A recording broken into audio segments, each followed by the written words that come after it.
In March 2024, an ordinary cardboard box sat among hundreds of items at an estate auction in Richmond, Virginia. Inside was a photograph that would uncover a family secret buried for over a century.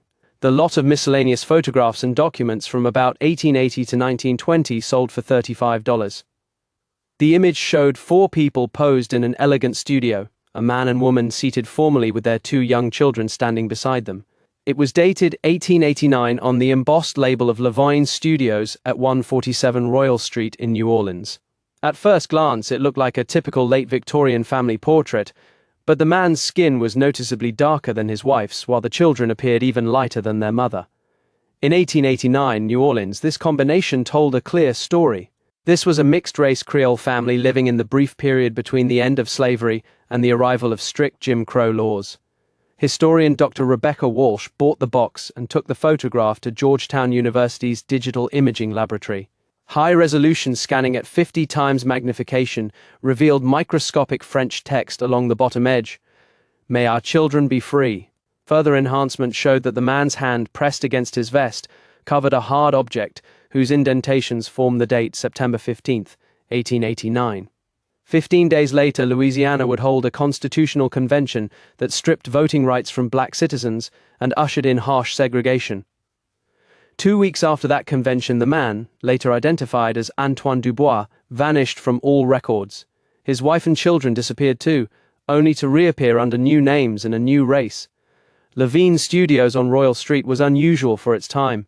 Owner Jean-Baptiste Levoyne openly served free people of color when most white businesses refused them. His clients included New Orleans' Creole community, people of mixed African, French, and Spanish heritage who had once held a middle place in the city's racial order. Some were educated and property-owning, many spoke French first.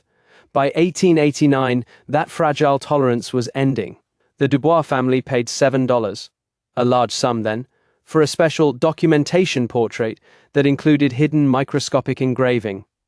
Researchers later understood the photograph was deliberate evidence. Antoine and Céleste Dubois were creating a lasting record of their family before the law forced them to stop existing as one.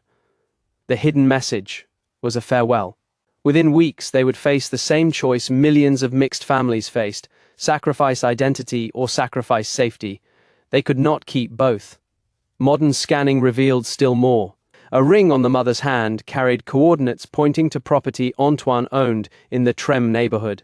Faint writing in the painted studio backdrop gave instructions: certificate of free birth, fourth drawer behind the Saint medal. Certificates of free birth proved a person of African descent had never been enslaved and were vital legal protection. The photograph was portrait, map, message, and legal record all at once. After September 1889, Antoine disappeared from New Orleans directories.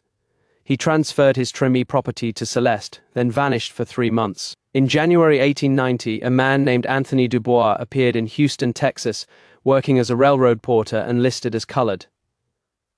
Census records confirmed it was the same man. He remarried a black woman named Sarah Washington and had 3 more children. Letters from Sarah later showed the lasting pain. Her husband carried deep sadness for a first family he would not name and sometimes cried at night. He kept the 1889 portrait hidden. Antoine died in Houston in 1924. His death certificate listed only the children with Sarah. His first family had been erased. Meanwhile, Céleste and the children carried out a careful transformation. In December 1889, a woman named Celeste Beaumont appeared in Mobile, Alabama, listing herself as a white widow with 2 children, Marie and Thomas. She presented letters of introduction, enrolled the children in a Catholic school, and quickly joined the white community. By 1895, she had remarried Harold Whitmore, a white merchant. The children took his surname. Their father Antoine was replaced in the family story by a fictional French aristocrat who had died young. The temporary Beaumont identity became the permanent Whitmore identity, securing the children's future in white America at the cost of everything they had been. By 1920, the 2 branches of the family lived in completely different Americas. Antoine's children with Sarah grew up in Houston's segregated 4th Ward, attended underfunded colored schools, and faced limited jobs and constant threat. Celeste's children attended well-funded white schools, married into privilege, owned property, and voted. Same parents, same blood, opposite lives. Neither side spoke of the past. Antoine told his later children only that the first family had gone to a better place. Celeste told hers the old world was gone, and they were Whitmores now. In September 2024, Dr. Walsh published her findings in an academic journal. Two readers recognized their own ancestors. Margaret Beaumont, a civil rights attorney in Charleston, saw her great-great-grandmother Celeste and realized the first husband had been black. James Mitchell, a Baptist minister in Atlanta, recognized his great-grandfather Antoine and learned the first wife and children had not died but had crossed the color line. DNA tests confirmed they were cousins. Margaret had grown up white, with all the advantages that brought. James had grown up black under segregation and its lasting effects. They agreed to meet in New Orleans at the former site of Levine Studios. The conversation lasted 4 hours. Margaret felt anger at the deception and confusion about her own identity after decades of civil rights work. James spoke of the burden his family had carried while the other side lived with access and safety. Yet there were also moments of recognition in shared facial features and family traditions. They were strangers and family at the same time.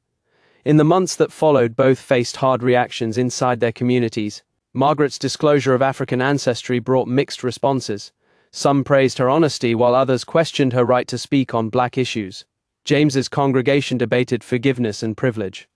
Public reaction to the research ranged from fascination to anger.